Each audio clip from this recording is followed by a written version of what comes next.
Ladies and gentlemen, welcome to our 9 p.m. English News Edition. Here are the top stories. Launch of the 2025 sports and summer activities.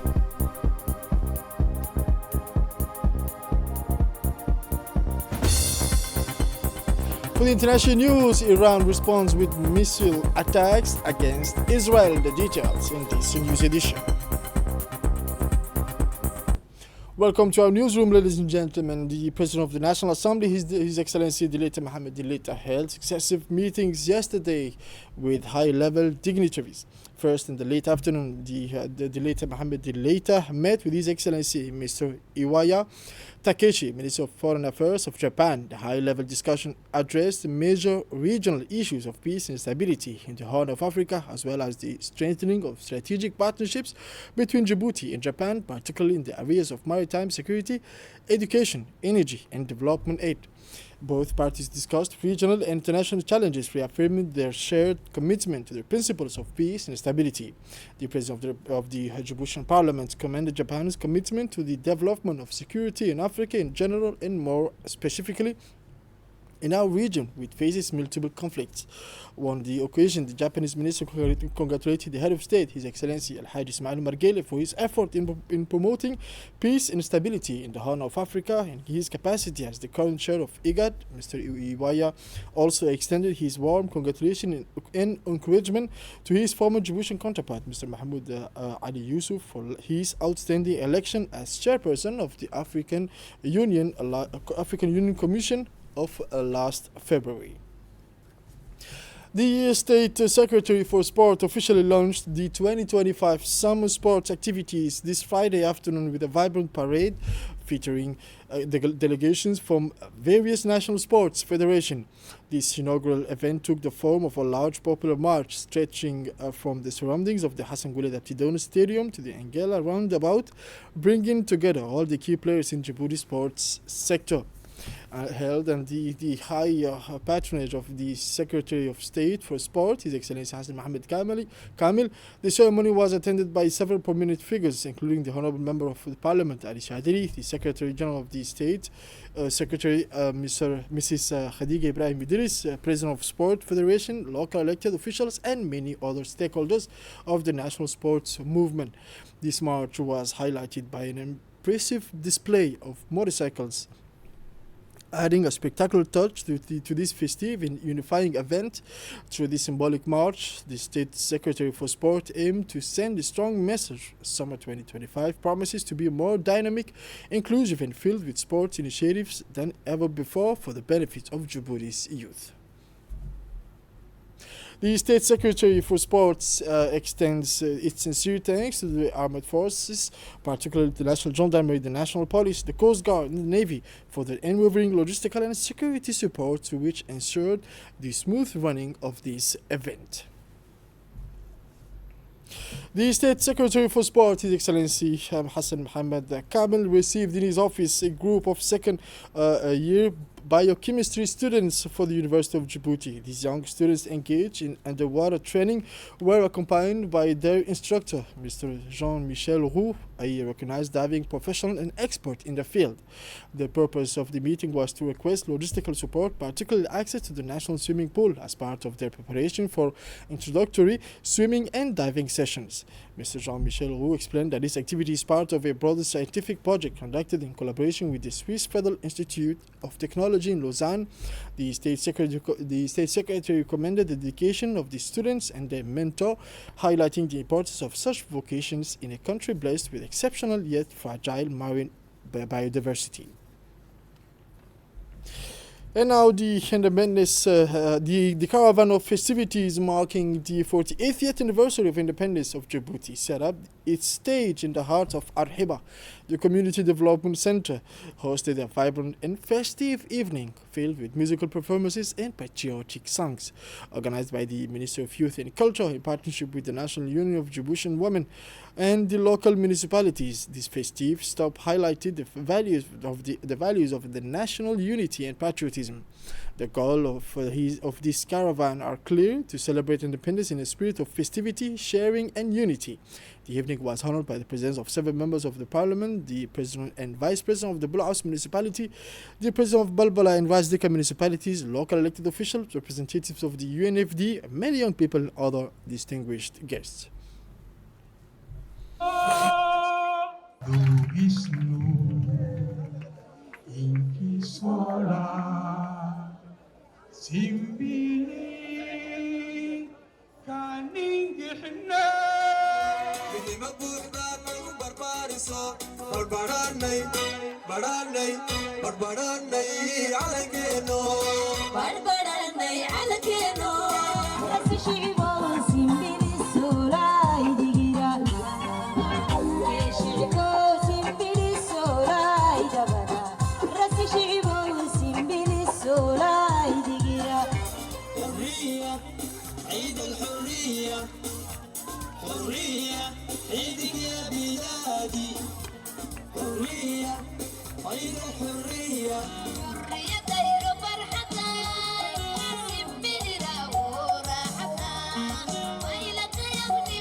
وارسم الحلم بأبيات منتظمين ثم وذا جبيو مضانا ورمضان ديرين كان محمد كان حسن صبح كيف أي صبح كيف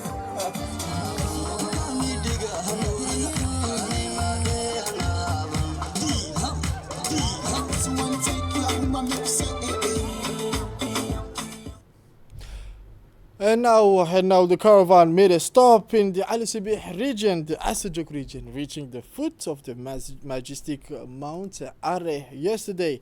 This symbolic event, part of the national celebration, culminated in a lively musical evening held at the Ali Sibih Community Development Center.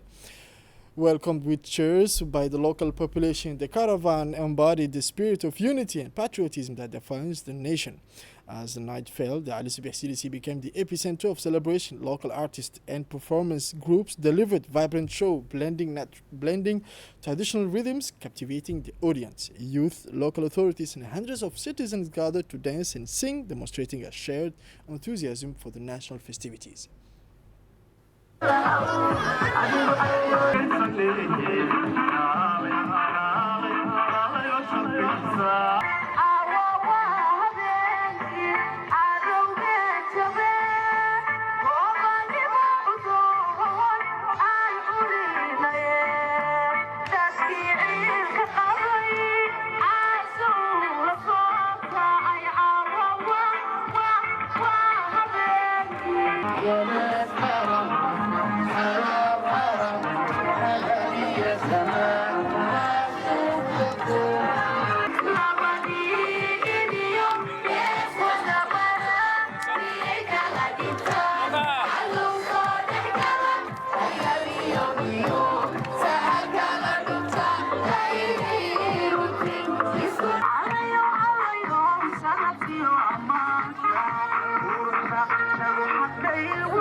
And now we're coming back to Djibouti under the high patronage of the Ministry of National Education and Vocational Training in Djibouti. The International School of Africa in Djibouti celebrated the graduation ceremony of its class of 2025 in Grand Isle Hall of the Grand Hotel. This event marked the end of the 2024-25 academic year and honored the second graduating class of senior students. ISA has maintained an outstanding success rate with its inaugural class of 2024 achieving 100% admission into international universities. This year, 14 students were honored, having collectively received over 35 offers from institutions abroad. The ceremony featured a traditional dance performance, adding a festive note to this milestone occasion.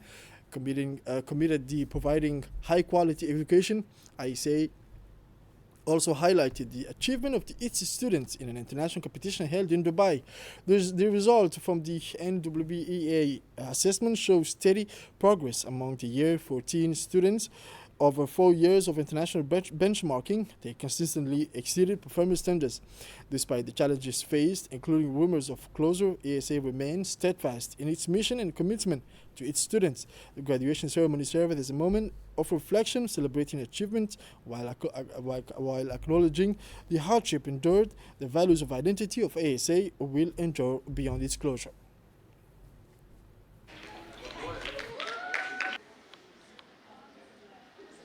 So I wish you the best.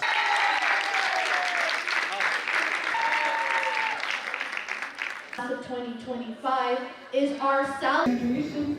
I wish I was here to celebrate in person, but you have such a beautiful community of work. Please. And now let's listen to the general manager of the International School of Africa that stated that ISA was not just a school, but a home where dreams were turned into reality. Testimony to the focus of resilience and excellence we foster together, including the staff, students, family, teachers, and the community at large. We created space for student voice and leadership with the establishment of our first student council in 2020 and our debate club, giving young leaders a platform to grow and speak with confidence. We provided ongoing training for teachers and staff committed to the implementation of the IB International Baccalaureate Framework and the highest standard of international education, in addition to building their leadership capacity for those who have served as the principal of the day. We also embraced joy, whether it was Fun Day, the cake picnic, soccer matches, debate tournaments. All the activities were designed to include every learner, and we worked to ensure every child had a place to shine. There were many moments when rumors circulated ISA was closing, and we worked tirelessly to combat that, determined to protect the integrity of the school and the futures of our students. And in the end, it was not just a rumor that closed our doors, it was a reality. We weren't informed of, but we were the ones left in the dark while the entire community knew.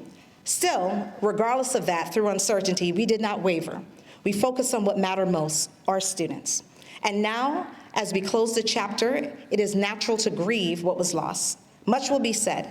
Histories may be erased, narratives will be rewritten, but let it be known, the values we upheld, the teaching and learning that took place, and the identity we cultivated at ISA can never be erased.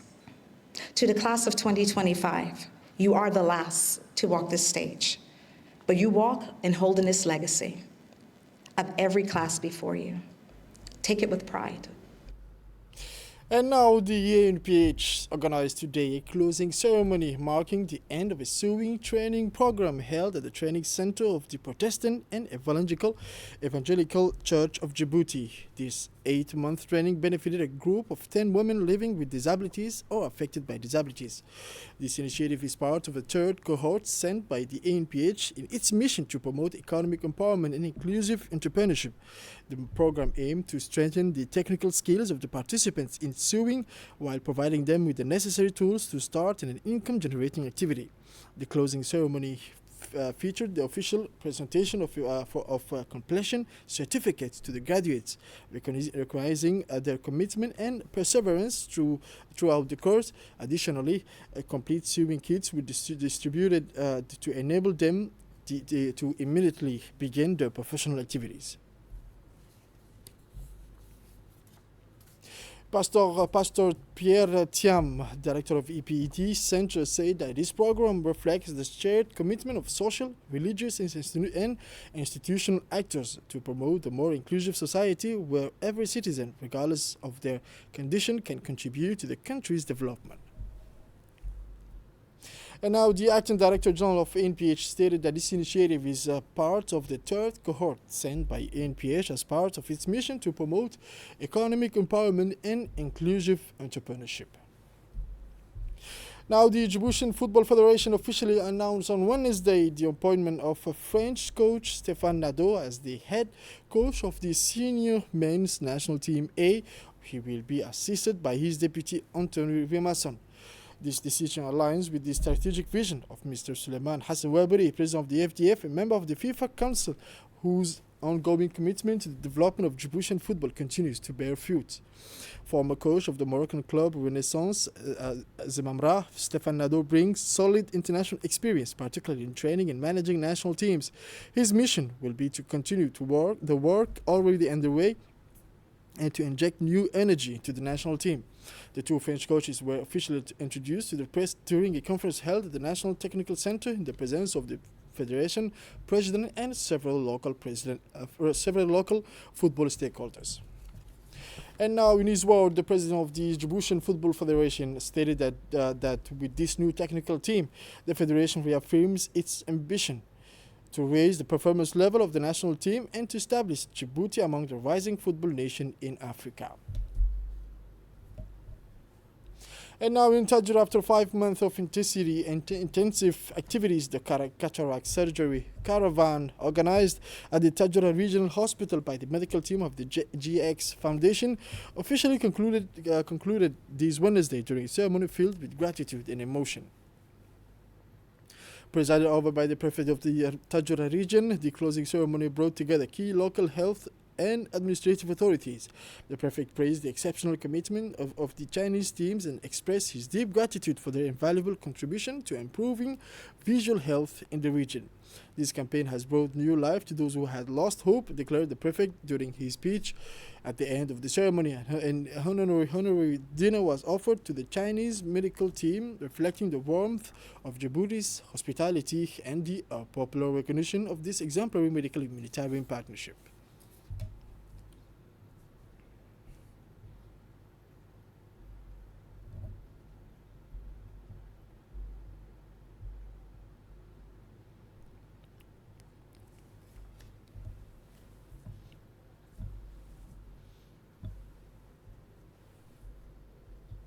During his speech, the prefect emphasized the profound impact of the campaign, stating that this initiative has truly brought new life and renewed hope to individuals who had long suffered in silence and darkness.